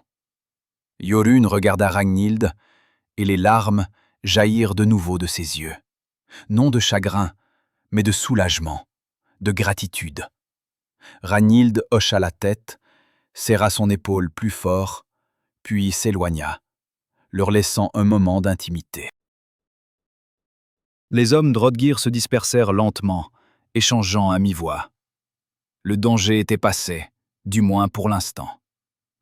Jörunn et Hroðgeir restèrent debout au milieu de la cour, enlacés. Et Jörunn sentit quelque chose en elle se mettre définitivement en place. Elle avait fait un choix. Trahi son clan pour sauver l'homme qu'elle aimait. Et elle pouvait vivre avec ça. Plus encore, elle était prête à vivre avec jusqu'à la fin de ses jours. Hroðgeir s'écarta, regarda son visage, essuya ses larmes de ses pouces, sourit, rarement, avec précaution, mais sincèrement. « Tu m'as choisi, » dit-il, « même quand cela t'a tout coûté. Je n'oublierai jamais. » Jörunn prit son visage entre ses paumes, l'attira plus près. « Et toi, tu m'as accepté, » répondit-elle, en sachant qui je suis et ce que j'ai fait, en sachant que j'aurais pu causer ta perte. Tu m'as pardonné quand je ne pouvais me pardonner moi-même. Comment pourrais-je oublier cela? Ils restèrent ainsi, front contre front, respirant le même air, et dans cette proximité, il n'y avait plus que de la passion. Il y avait la compréhension, l'acceptation, ce lien profond qui ne naît qu'entre des êtres ayant traversé le feu ensemble. Le soir, ils étaient assis près de l'âtre, comme d'habitude, mais maintenant tout était différent. Jörunn savait qu'il n'y avait plus de secrets, plus de mensonges, plus de menaces suspendues au-dessus d'eux. Son clan l'avait renié, mais elle en avait trouvé un nouveau. Hroðgeir était son clan maintenant. Lui et ceux qui s'étaient tenus à ses côtés aujourd'hui. « À quoi penses-tu » demanda Hroðgeir en fixant le feu. Jörunn se blottit contre son épaule. « Au fait que pour la première fois de ma vie, je suis chez moi. Vraiment. » Hroðgeir l'enlaça, l'embrassa sur la tempe. « Tu seras toujours chez toi. Tant que je vivrai, tu auras un foyer. » Jörunn ferma les yeux, écoutant les braises crépiter. Hroðgeir respirait, le vent bruire dehors. Et pour la première fois depuis longtemps, elle ressentait la paix. Non un calme temporaire, non un répit avant une nouvelle tempête. Une vraie paix. Celle qui vient quand on sait, on est à sa place, auprès de celui qui a autant besoin de nous qu'on a besoin de lui. Leur mariage avait commencé comme un piège, comme un mensonge, comme une arme. Mais il s'était transformé en quelque chose de plus grand, en une alliance forgée dans le feu de la vérité, en un amour qui s'était révélé plus fort que le sang, plus fort que la vengeance, plus fort que tous les serments jadis prêtés à d'autres. Et quand Jolune s'endormit cette nuit-là dans les bras de Hrothgeir, elle savait. Quoi que demain apporte, ils l'affronteraient ensemble. 2 ans passèrent. 2 ans durant lesquels le monde ne devint pas plus clément. Mais pour Jorun et Hrothgeir, il devint le leur. La vallée d'Eldamør continuait de vivre sa vie. On labourait les champs, élevait les enfants, commerçait au marché. L'hostilité entre les clans ne disparut pas. Elle se tut simplement, s'enfonça en profondeur, comme les racines d'un vieil arbre. Le coup avait été déjoué, et les 2 camps étaient revenus à une paix vigilante, comprenant qu'une nouvelle guerre les achèverait tous deux. Il y eut des combats, bien sûr, quelque part aux frontières, quelque part sur des terres disputées. Qu'en n'y en avait-il pas? Les épées continuaient de teinter, le sang continuait de couler. Mais ce n'était pas ce grand massacre qui change le destin des clans. Simplement la vie ordinaire de temps rudes, où chaque jour, il fallait défendre son droit à l'existence. Mais pour Jorun et Hrothgeir, ces 2 années furent un temps de bonheur tranquille. Ce bonheur qui ne retentit pas en chansons et ne réclame pas de témoins. Le bonheur qui vit dans les choses simples, le travail partagé, les soirées près de l'âtre, les gestes qui n'ont pas besoin de mots. Jorun était devenue la vraie maîtresse de la ferme. Elle connaissait chaque recoin de la maison, chaque planche du sol, chaque fissure dans les murs. Savait où était entreposé le meilleur grain, où séchaient les herbes, où Hrothgeir cachait les outils qu'il perdait constamment. Les voisins venaient la consulter. Comment soigner le rhume du bétail, comment conserver la viande pour l'hiver, comment convaincre un mari têtu de réparer le toit avant la première neige. Elle répondait patiemment, partageait son savoir, et peu à peu, les gens cessèrent de la regarder comme une étrangère. Elle devint des leurs. Ragnhild venait souvent. Elle et Jorun apprirent à travailler ensemble, et entre elles, grandit quelque chose qui ressemblait à de l'amitié. Pas immédiatement, pas facilement, mais cela grandit. Ragnhild restait parfois brusque, regardait toujours le monde avec méfiance, mais avec Jorun, elle était honnête. Et l'honnêteté dans leur monde valait plus que les mots chaleureux. Un jour, alors qu'elles filaient la laine ensemble près de l'âtre, Ragnhild parla du passé, des frères qu'elle avait perdus, de la difficulté à voir Hrothgeir se renfermer sur lui-même, se retirer dans le silence. Comment elle avait craint qu'il n'en revienne jamais, qu'il ne reste qu'une ombre de lui-même. « Et puis tu es arrivé ?» dit Ragnhild, sans lever les yeux de son fuseau. Et il a commencé à revenir. Au début, j'étais en colère. Je pensais que tu te servais de lui, que tôt ou tard tu frapperais. Puis j'ai vu comment il te regardait. Et j'ai compris qu'il avait choisi la vie. Qu'enfin, il avait choisi la vie, et pas simplement l'existence. Jorun écoutait, la gorge serrée par les larmes. « Je ne le mérite pas, » murmura-t-elle. Ragnhild leva la tête, la regarda droit dans les yeux. « Si, tu le mérites. Parce que tu l'as choisi, quand cela t'a tout coûté. Cela vaut beaucoup. » Depuis ce jour, il n'y eut plus de non-dit entre elles. Elles étaient sœurs, non par le sang, mais par choix. Et cela, Jorun le comprenait, était plus fort que tout lien de sang. Hrothgeir aussi avait changé. Il restait silencieux avec les étrangers, mais avec Jorun, il parlait de plus en plus. Sa voix s'était affermie, les mots coulaient plus librement. Il lui racontait ses journées passées au champ, comment poussaient les récoltes, ses projets d'avenir. Parfois, le soir, quand ils étaient enlacés, il parlait de ses frères, non plus avec la douleur d'avant, mais avec une tristesse paisible qui ne déchire plus, qui rappelle simplement. « Je pense qu'il serait content, dit-il un jour, que je t'ai trouvé, que j'ai cessé de vivre dans le passé. » Jorun l'attira plus près, posa la tête sur sa poitrine. « Je suis sûr qu'ils le sont, où qu'ils soient. » Rhodger l'embrassa sur le sommet de la tête, et ils restèrent ainsi, écoutant le silence nocturne, jusqu'à ce qu'ils s'endorment. Au printemps de la 2e année, Rhodger commença à construire une extension à la maison. Il travaillait lentement, minutieusement, choisissant chaque rondin, ajustant chaque planche. Jorun l'aidait, lui tendait les outils, tenait les rondins quand il les levait. Ils travaillaient côte à côte, et dans ce travail, il y avait sa propre beauté, silencieuse, solide, comme la maison qu'il bâtissait. « Pourquoi avons-nous besoin d'une extension ?» demanda Jorun un jour, en essuyant la sueur de son front. Rhodger la regarda, et dans ses yeux brillait cette douceur qu'elle aimait tant. « Pour les enfants, » répondit-il simplement. « S'il y en a. » Jorun se figea, son cœur battit plus fort. Il n'en avait jamais parlé directement, mais elle savait qu'il pensait à l'avenir, à ce qui pouvait être, à ce qu'ils pouvaient construire ensemble. « Et s'il n'y en a pas ?» demanda-t-elle doucement. Rhodger haussa les épaules. « Alors il y aura plus d'espace pour nous. Et c'est bien aussi. » Jorun l'enlaça, pressa sa joue contre sa poitrine, et il l'étreignit en retour, sentant le bois et la sueur.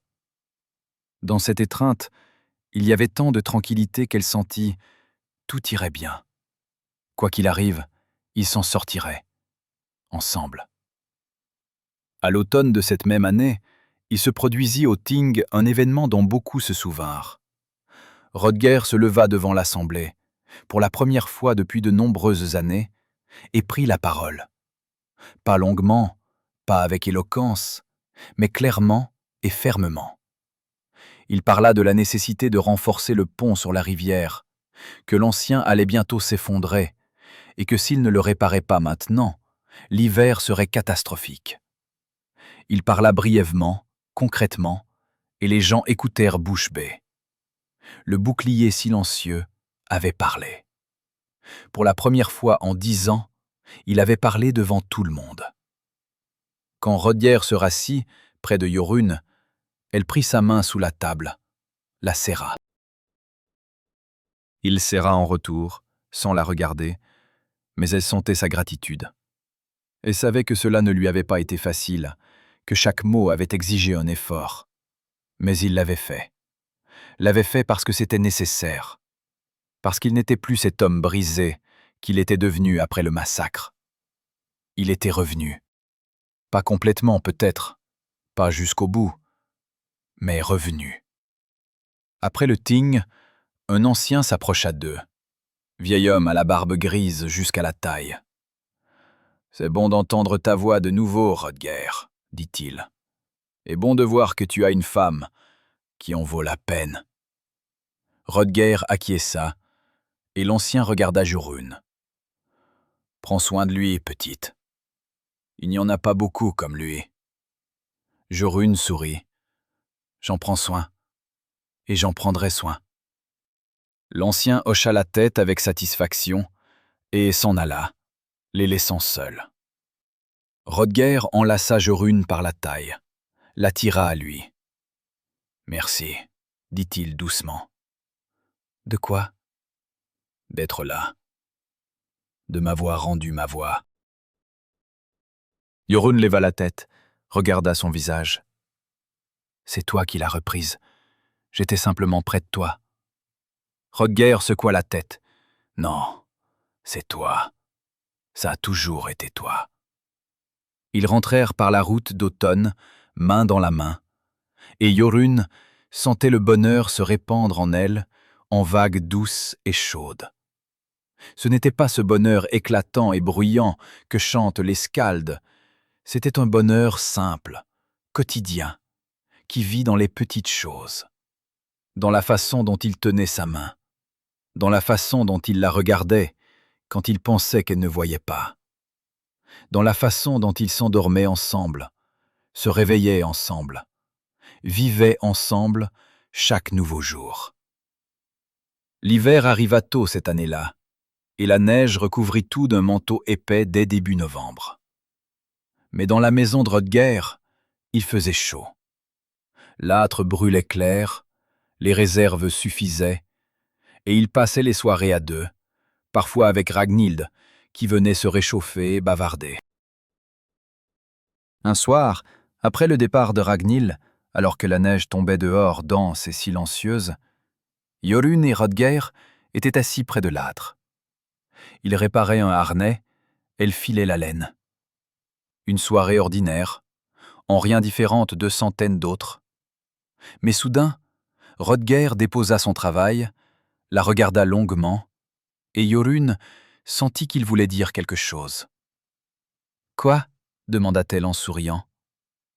Rhodger resta silencieux un moment, cherchant ses mots. « J'ai pensé aujourd'hui à ce jour où nous nous sommes mariés. Je me souviens d'être resté près de la pierre au serment, en me disant que c'était simplement une obligation de plus. Une chose de plus à faire pour que la maison continue de tenir. Je n'attendais rien. Je n'espérais pas. » Il se tut, puis continua. « Et puis j'ai appris qui tu étais. Appris que tu étais venu pour me trahir. Et étrangement, ça ne m'a pas mis en colère. Au contraire. Je me suis dit, si cette femme est capable de renoncer à tout ce qu'elle connaissait pour un homme qu'elle considérait comme un ennemi, alors peut-être que moi aussi je suis capable de plus que je ne le pensais. » Jorunn écoutait, les larmes montant à ses yeux. « Tu m'as changé, Rhodger. J'étais vide. Je vivais sur ordre, par devoir, sans savoir ce que je voulais moi-même. Et tu m'as donné le choix, le premier vrai choix de ma vie. Et je t'ai choisi. Et je ne l'ai jamais regretté. » Rhodger se leva, s'approcha d'elle, s'agenouilla devant son banc. Il prit son visage entre ses paumes, plongea son regard dans le sien. « Je suis heureux que tu sois resté, » dit-il, et sa voix trembla. « Tu es la meilleure chose qui me soit arrivée. Tu m'as ramené vers les gens. Tu m'as appris à vivre de nouveau, et pas simplement à exister. Je t'aime, Jorunn. Je t'aime comme je n'ai jamais pensé pouvoir aimer. » Les larmes jaillirent des yeux de Jorunn, et elle l'attira à elle, l'étreignit fort, désespérément. Rhodger l'enlaça en retour, enfouit son visage dans ses cheveux, et ils restèrent ainsi, enlacés, tandis que dehors, la neige continuait de tomber, recouvrant le monde d'un silence blanc. « Moi aussi je t'aime, » murmura Jorunn, « plus que je ne peux l'exprimer par des mots. Tu m'as appris ce que signifie être chez soi, ce que signifie être aimé. Tu m'as tout donné. » Rhodger leva la tête, la regarda, et dans ses yeux brillaient des larmes. Il l'embrassa, lentement, tendrement, mettant dans ce baiser tout son amour, toute sa gratitude, tout ce qu'il ne pouvait exprimer par des mots. Jorunn répondit, et ce baiser n'était pas de la passion, mais quelque chose de plus grand, une promesse, un serment, la reconnaissance qu'il ne faisait qu'un. Quand ils s'écartèrent, Rhodger sourit, de ce sourire rare et lumineux que Jorunn aimait tant. « Allons dormir, » dit-il. « Demain, il y a beaucoup de travail. » Jorunn rit à travers ses larmes. « Il y a toujours beaucoup de travail. » « Oui. Mais maintenant, nous le faisons ensemble. » Ils se couchèrent enlacés, et Jorunn s'endormit en écoutant battre le cœur de Hrodger sous son oreille. Régulièrement, calmement, solidement. Comme le battement de la terre sur laquelle ils se tenaient. Comme le rythme de la vie qu'ils avaient bâtie ensemble. Quelques mois encore passèrent. Le printemps arriva, apportant avec lui l'odeur de l'eau de fonte et de la terre qui s'éveille. Hrodger acheva l'extension, et maintenant la maison était plus grande, plus spacieuse. Jorunn planta un jardin, des pommiers, des poiriers, quelques buissons de groseilliers. Elle travaillait la terre, sentant la vie revenir dans la vallée après le long hiver. Un matin, alors que le soleil s'était déjà levé haut, un voyageur arriva à la ferme. Un jeune homme sur un cheval fatigué, un baluchon sur les épaules. Hrodger sortit l'accueillir, et le voyageur demanda s'il pouvait passer la nuit. Hrodger acquiesça, l'invita dans la maison. Jorunn nourrit le voyageur, lui donna une place chaude près de l'âtre, et ils se mirent à converser. Le voyageur se révéla être un conteur itinérant qui parcourait les vallées en collectant des histoires. Il demanda s'il connaissait des histoires intéressantes, dignes d'être racontées. Hrodger et Jorunn échangèrent un regard, et Jorunn sourit. « Nous avons une histoire, dit-elle, mais elle ne parle pas de bataille ni de gloire. Elle parle de choix. » Le voyageur se pencha en avant, intéressé. « Racontez. » Et Jorunn raconta. Pas tout, bien sûr, pas tous les détails, pas tous les noms. Mais elle raconta l'histoire d'une femme venue dans la maison d'un ennemi avec pour mission de le trahir, mais qui avait choisi l'amour plutôt que la vengeance. D'un homme qui lui avait pardonné quand un autre l'aurait tué. De comment ils avaient bâti une vie ensemble, envers et contre tout. Le voyageur écouta, fasciné, et quand Jorunn eut fini, il resta longtemps silencieux. « C'est une belle histoire, dit-il enfin, la plus belle de celles que j'ai entendues depuis longtemps, parce qu'elle contient la vérité, la vraie vérité sur le fait que l'amour est plus fort que le sang. » Hrodger prit la main de Jorunn, la serra. « Ce n'est pas simplement une histoire, dit-il doucement. C'est notre vie. » Le voyageur acquiesça, compréhensif. Les meilleures histoires parlent toujours de la vie. Le lendemain matin, le voyageur partit, les remerciant de leur hospitalité et promettant de raconter leur histoire dans d'autres contrées. Jorunn et Hrodger le regardèrent s'éloigner sur la route, et Jorunn se blottit contre son mari. « Tu penses que les gens croiront ?» demanda-t-elle. Hrodger haussa les épaules. « Peu importe, nous savons que c'est vrai.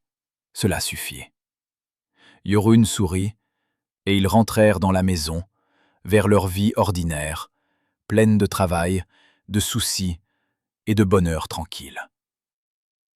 Les années passèrent. Leur mariage, commencé comme un piège, comme un mensonge, comme une arme, était devenu une vraie alliance. Une alliance où la vérité s'était révélée plus forte que le sang, où la confiance était devenue plus solide que tous les serments, où l'amour était né dans le silence et avait grandi en quelque chose d'indestructible. Hrodger n'était plus le bouclier silencieux. Il parlait devant tout le monde. Pas beaucoup, mais assez. Sa voix résonnait rarement, mais quand elle résonnait, les gens écoutaient. Parce qu'ils savaient, cet homme ne gaspillait pas ses mots.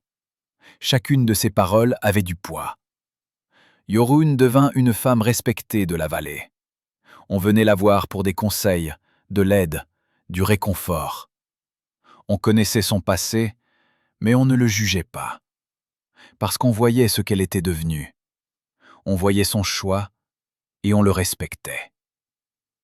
Et le soir, quand le travail était fini, ils s'asseyaient près de l'âtre tous les deux. Lui réparait les outils, elle filait la laine ou cousait. Et dans ce silence, dans cette intimité simple, Il y avait plus de bonheur que dans toutes les chansons que les skaldes chantaient sur les grands héros et leurs exploits. Parce que leur exploit n'était pas dans les batailles. Leur exploit était dans le choix, dans le fait qu'ils s'étaient choisis quand le monde entier disait qu'ils ne le devaient pas, dans le fait qu'ils avaient bâti une vie ensemble, malgré le passé, malgré le sang, malgré tout. L'histoire de Jorunn et Hroðgeir est l'histoire de comment l'amour, né dans le silence, peut être plus fort que n'importe quelle guerre. Comment le pardon n'est pas une faiblesse, mais le choix d'en être fort.